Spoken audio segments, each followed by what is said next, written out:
朋友们，大家好。我们家有2辆比较旧的摩托车，有一辆是我9年前买的，另外一辆可能有10年了。对，中国大陆啊，10多年前已经进入电动摩托车的时代了。我自己买那辆呢，大概还有5成新吧，另外一辆已经破得不行了，就是垃圾一堆。昨天我就想，我试试看，我那辆还能不能启动啊？后来我试了之后才知道，根本就不行了，那个电池肯定早就坏了。因为那辆车已经在那里大概有2、3年，至少2年没有人开了吧。所以我就想，与其呢这2辆车如果是老在那个车库里面不动它，就真正变成垃圾，以后一闻都不值了。然后呢，我就抱着试试看的心理，我就去我们县城卖那个电动摩托车一条街去，看了几家店，有几个品牌，比如说什么小刀、大洋、爱玛、绿源等等，反正就是国内一线品牌吧。最后呢，我就跟那个小刀这个品牌那个老板娘，我就交谈了起来。因为我去原来问了其他几家，那个价格对我来说都有点偏高。然后呢，最后我就去看了小刀这家。小刀其实这品牌应该也不错的吧，至少我原来也经常见到这品牌。而且我觉得其实这些也并不是什么特别技术复杂的产品啊，只要它的电池是好的，它的续航就没有问题，对吧？其他的我觉得刹车片呢，还有引擎啊，应该技术没有什么很多的区别吧。所以呢，我就跟这位老板娘交谈了，我说我家有2辆啊，我是想以旧换新，我说大概有7、8年到10年左右了。那位老板娘她想了一下，她说这样吧，如果你买2辆，每辆你旧的那个摩托车，电动摩托车折价700，到时你少付700就可以了。然后他告诉我，你是要5个电池的还是6个电池的呢？我告诉他，我当然是想那个续航远一点的了。他说，那么那就要6个电池的吧。6个电池其实啊，只比5个电池贵100块钱。原来我不知道，好在我多问了一句，我说那个6个电池的贵多少？他说贵100。我听到之后，我完全就没有考虑，我说当然我要6个电池的，因为相差100块钱在哪里呢？对吧？知道吗？相差1个电池，那就相当于我的那个续航增加20公里左右。他告诉我，如果是6个电池，续航大概可以100到110左右。然后他给我举个例子，他说他儿子从工程骑那个电动助力车或者电动摩托车到阳朔打了一个来回，还有一些电，又在工程县城又转了2圈，那这样算起来，大概就相当于120公里左右。他说这是我儿子骑过的，你的这个我觉得应该100到110没有问题。我听到他这么说了之后，他比较诚恳啊，并不是那种黄婆卖瓜那种人，所以我就觉得那个人是可信的。我就说那好吧，我就要6个电池的。我说我那个想续航远一点，我就是想去，比如说有的时候呢去阳朔啊打个来回，不用在中途充电。这就是我为什么一定要那个6个电池的原因，加上只贵100块钱啊，几乎不算钱，对不对？他说，如果是你在我这店买，正常的价格是3200一辆，但是呢，我给你折价你的旧的，以旧换新吧，700块，也就是说你每一辆补2500块钱，2辆我就补5000就可以了。他的这个价位比我的心理价位还要低不少，我就立刻答应了啊！我觉得如果我讲价，可能每辆还可以减少100块钱左右。我没有这样做，我就算了吧。而且我觉得啊，中国人做生意，还是我觉得要比如说德国人更灵活。比如说我告诉他，我家那2辆已经不能开的那个电动摩托车，不在县城哦。他说没有问题，即使到我们这个县最远的乡，他们也送货。我告诉他没有那么远，就离县城7公里。然后他告诉我没关系，我们帮你装好，然后呢，我们下班之后就直接拉到你家了。大概昨天晚上或者下午呢6点半，他们的车就直接开到我们家了。之前在县城我加了他的那个微信，我回家之后我就发了一个我家的定位给他，他就直接拉过来。然后呢，我看到我那2辆新的电动摩托车之后，我非常高兴。他们呢把那电动摩托车从他的车卸下来，然后呢，我们把这个新车把它推进我们院子，把那2辆旧的开不动的那个，对我来说已经是垃圾，真的是垃圾了啊！把那2辆车，把它又放到车上，2辆车值1400块钱，对我来说已经很多了。可能我这个人比较容易满足吧。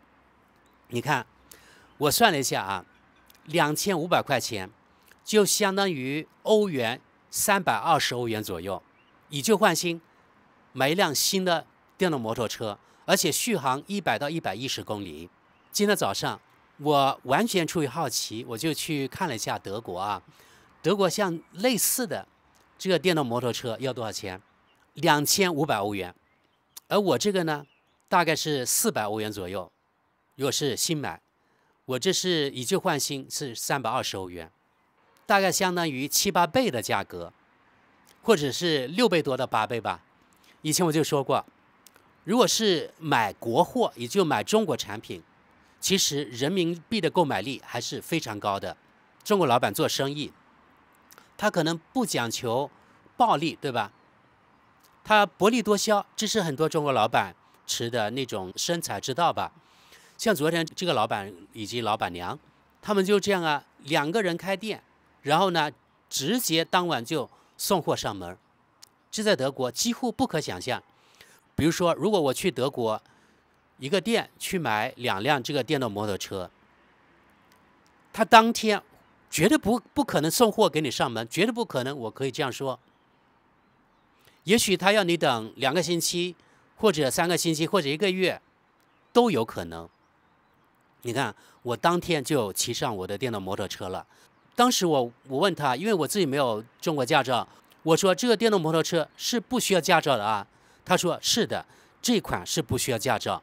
他说到时我们搞好那个上牌手续之后呢，你带上身份证，也就是我家人某个人的身份证，拿去给他，然后他们搞好手续，然后把这个牌给我就可以了，就这么简单。我就在可以说1个小时之内，我就完成了从看车到买车的手续，然后当天晚上我就骑上了新的电动摩托车了。这是我非常佩服在中国这种效率啊。我讲另外一件事情，昨天晚上我在网上啊看见一段不到1分钟的特斯拉老板马斯克接受某家应该是外国的吧电台的采访，他的采访对象应该是在国外的人，而他听众的对象也绝对是外国人，不是中国人。也就是说，马斯克讲这样的话，不是针对中国听众，也不是针对中国观众，所以他讲的也肯定是他想的。他绝对不是像有些人所说的那样，什么掌握了流量密码，专门讲中我喜欢听的东西。我认为他讲的是真话，因为他已经来过中国很多次，他的妈妈也来过中国很多次，对不对？所以相对于其他美国人或者西方人，他们母子对中国其实还是相当了解的。加上他自己的超级工厂就在上海，对吧？他跟中国的官员、跟中国的管理人员，还有跟中国普通的工人，肯定打交道已经很多了。所以呢，他应该是到过中国很多地方，所以对中国应该是比较了解。所以他昨天所说的话，比如说中国人的勤劳以及智慧，已经远远超过美国人。还有他说中国的基础设施啊，比如说高铁啊，还有什么火车站呀、建筑物啊、城市建设等等等等，他说几乎一切远超过美国，这是他的原话。我们来看看他是怎么说的吧。Well, the sheer number of really smart, hardworking people in China is incredible. There are really, if you say like how many smart, hardworking people are there in China? There's far more of them there than there are here. I think, in my opinion, and they've got a lot of energy. So, I mean, the architecture in China that's in recent years is far more impressive than the U.S. I mean, the train stations, the buildings, the high-speed rail, everything. It's really far more impressive than what we have in the U.S. I mean, I recommend somebody just go to Shanghai and Beijing, look at the buildings, and go to, take the train from Beijing to Xi'an, where you have the terracotta warriors. 也非常巧，昨天我在网上看见有个公众号发了这样一个视频，是讲一个加拿大的中国媳妇儿。这是一个加拿大的白人，在加拿大的时候，他对中国的想法，他所知道的中国和他来到中国之后所看见的自己经历的中国完全不一样。他说他误解了中国，他说他被他们的媒体洗脑了。我觉得这个加拿大中国媳妇儿很有代表性。至少我30年来在国外，特别是在西方国家，我所经历的，我所观察到的，比如说德国人，大部分德国人与这个加拿大中国媳妇儿，他的想法几乎100%是一样的。为什么会那么一样呢？说来说去还是西方的媒体，他们几乎是统一口径的啊。他们是怎么报道中国的？他们的话语数是一样的。所以导致了，你看，几乎所有所谓西方发达国家，他们的民众对中国的观感几乎都一样。比如说，一说到中国，特别是前些年就觉得中国呢是一个贫穷的第三世界国家，然后呢，中国政府压榨他的人民，没有自由等等，对吧？前几年，西方媒体特别喜欢带了滤镜那种照片或者是画面，比如说中国的空气污染有多严重呢？暗无天日，对吧？人间炼狱等等。还有说到饮食，就是那些黑暗的东西，比如说中国人呢都吃狗肉、吃猫、吃蝙蝠等等。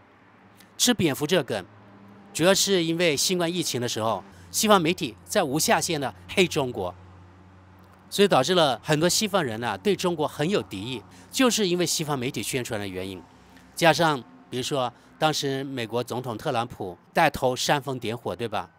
也起了一个非常坏的作用。我们来看看这个加拿大中国媳妇是怎么说的。 I feel like I have been brainwashed. I am married to my husband who is from China. He's Chinese from Beijing. So in the last few years that we've been together, I have learned so much about China that I had absolutely no idea about. And then it was reinforced to me when we went to China for a month this February to March, how much I did not know and what I thought I knew about China is totally a lie. I don't know if that's just because I grew up in a small city in Saskatchewan, Canada, that we believe these things, or if this is just like a Canadian or Western thing that we've been told about China. But this is kind of actually so super embarrassing, but I grew up thinking that China was like a third world country. Like, the pictures and what I had visioned in my mind was there was so many people, it was dirty, there was smog everywhere, they ate disgusting food, like cats and dogs. What I thought was Chinese food was like our Western Chinese food, like sweet and sour chicken balls and fortune cookies, which is not a thing there apparently. That blew my mind. Yeah. That they weren't very friendly, that they're very pushy because there's so many people that they want to get in and out of lines fast. And all of that is so wrong. Like, that they're oppressed people because it's a communist country and they have like no rights. I feel so ridiculous admitting this because after being there saying this now is just like, wow. Now that I have been in the country and experienced it firsthand myself, their food is incredible. And I thought I was a picky eater and I ate pretty much everything there. Small quantities because I'm not a big eater, but the food is so good. Every restaurant has like a 20-page menu. There are so many options, and now that I'm back in Canada, going out for supper just doesn't excite me anymore. I really miss the food there. The people were so nice and friendly. Even though they can't talk to me, they tried. They would wave and say like 1 or 2 words that they could in English. Where I'm from, it's such a progressive country. I mean, I was in Shanghai, Beijing, and then I also went to Shenzhen for a day. Super clean. Every building looks different. The architecture, they have like the more modern new buildings, and then they have their old traditional like temples and stuff, which are so beautiful. And their cars, like they have a lot more electric cars and different brands that we don't have here. their phones, like we have the monopoly of iPhone there, they have Huawei and other things. Like, I just feel like I have been lied to and missed out on so much of life. For the most part, the people don't seem like they feel oppressed. They actually enjoy that there's cameras everywhere because they feel more safe. I would feel safe wandering around aimlessly at night. You don't see like the gun problem. You don't see homeless people around. There isn't much for like garbage on the streets. Drugs are not a big issue there. You don't see people like passed out on the sidewalk, worried about if they've overdosed or not, or stepping on dirty needles. Like, that's not a thing there. The subway station, I loved using the subway station. I could get anywhere I wanted for really cheap. It ended up being like $1 to get across, or $2 to get across Beijing on the subway. And it's safe and it's clean. And I have never seen anyone eating cats, dogs, bats. Like, that's crazy.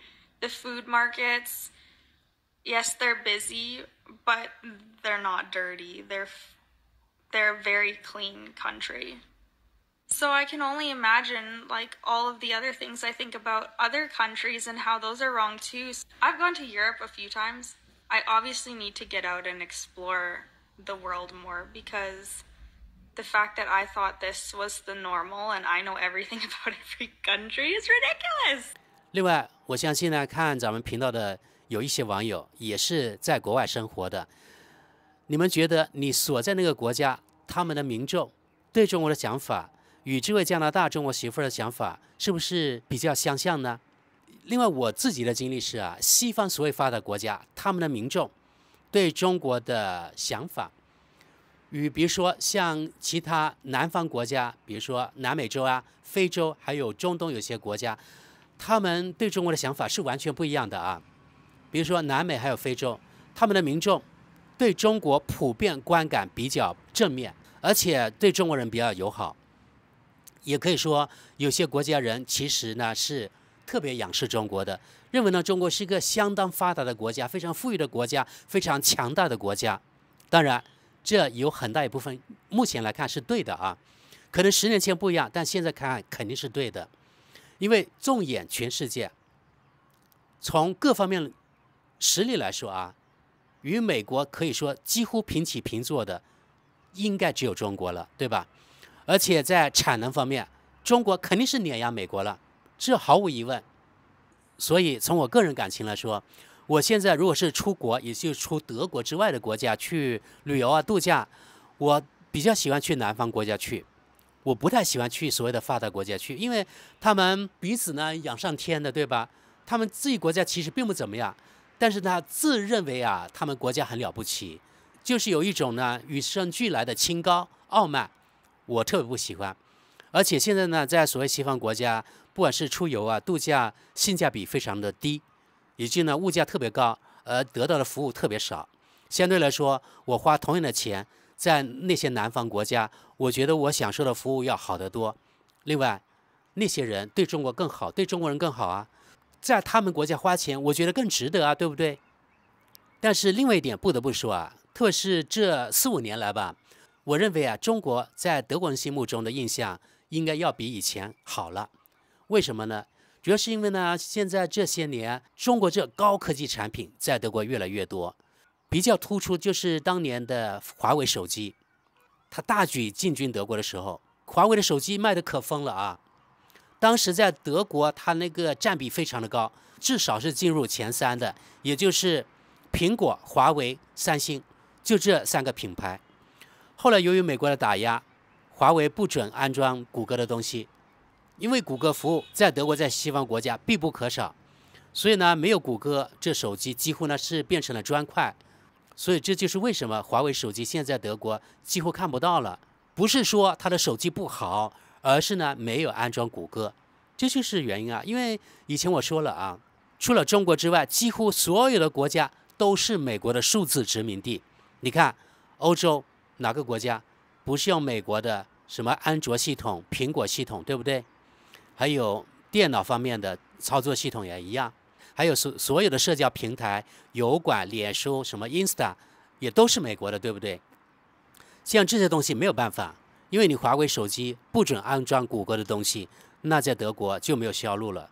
很遗憾，华为虽然在德国能见度很低，但是像小米还有 vivo 补上来了。小米在德国其实占比挺高的 ，vivo 也不错。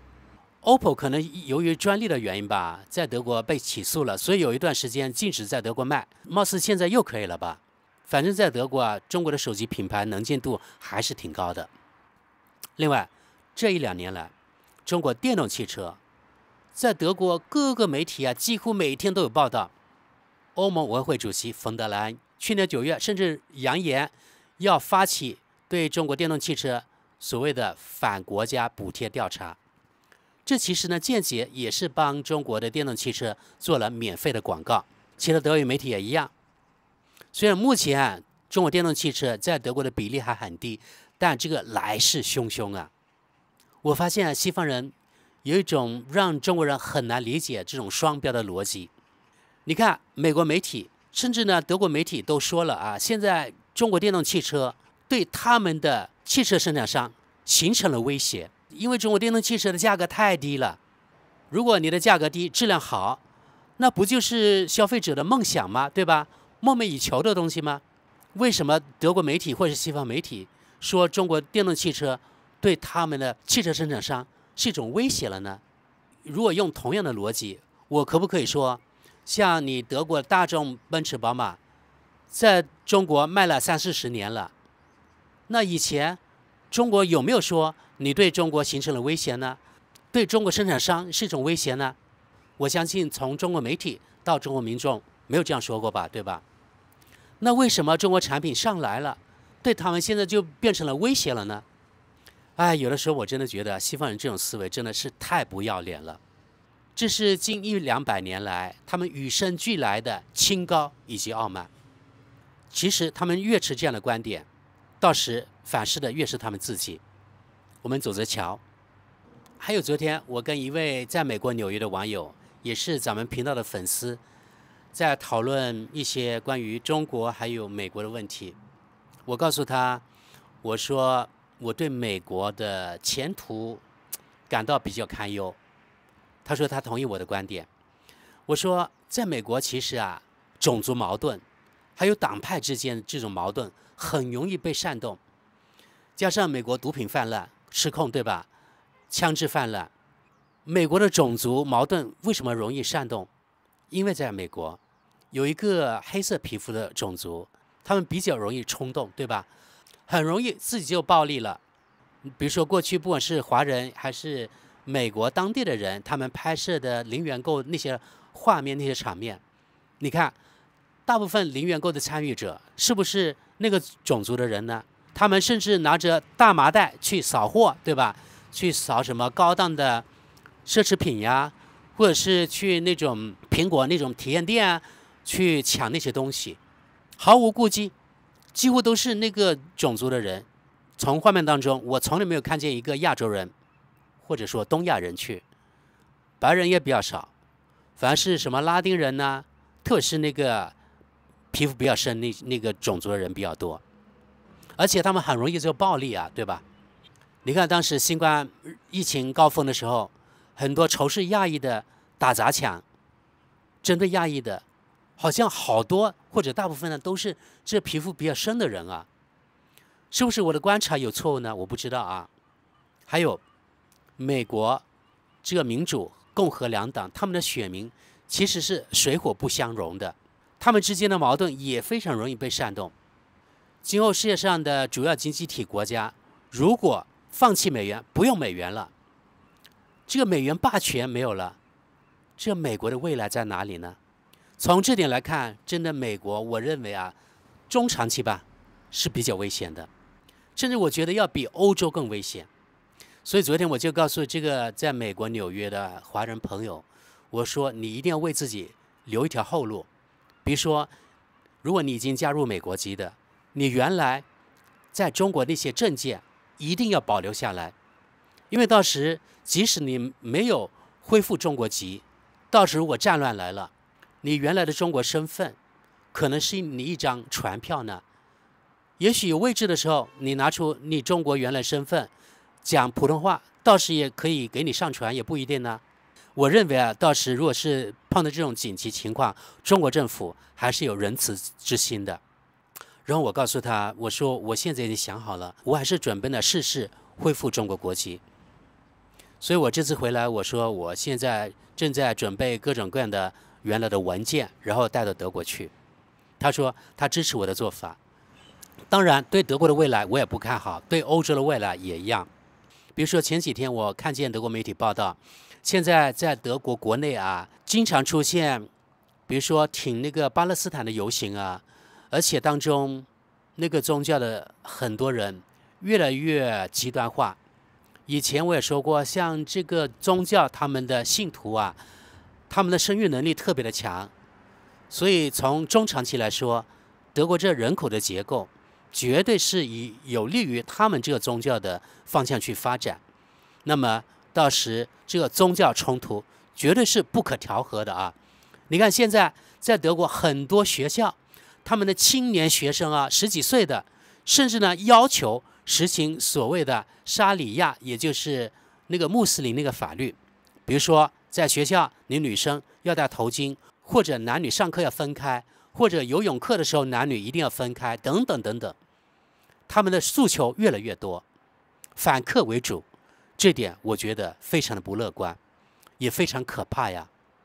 所以在这里我再次提醒华人朋友，千万不要丢了自己原来某些身份的证件啊！我是说，即使你现在是德国身份或是法国身份，但是你原来中国身份的某种证明，千万不要弄丢，这非常非常重要。好了，朋友们，今天跟大家拉家常就到这里，我们说了几个话题。好了，如果你有什么想法呀，或是什么评论啊，请在评论区下面留言。非常感谢大家，我们下期见。